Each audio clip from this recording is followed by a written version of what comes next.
Guys, meron ako i-share sa inyong clamp. Pwede siyang ilagay dito sa side mirror. Ang kagandahan nito, meron siyang rubber na kasama dun sa loob. Pero in case na hindi nyo yan kakailanganin, like dito nyo siya ikakabit sa mga bilog na ganito, mga tubo, or mas malaki dyan. Kahit hindi nyo gamitin yung kulay black na yan na rubber.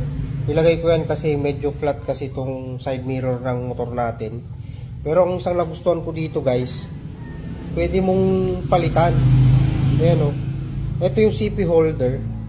So, pwede mong ilagay dyan yung cellphone. Pag inalis mo to, pwede mong ilagay dito rekta mismo yung mga action cam or yung Insta360. Yan guys, oh. Napakasulit, napaka multipurpose ng clam na to. Tsaka ang kagandahan pang isa, ano guys ha? Yan oh, sobrang kapit niyan. Ayan oh. Oh.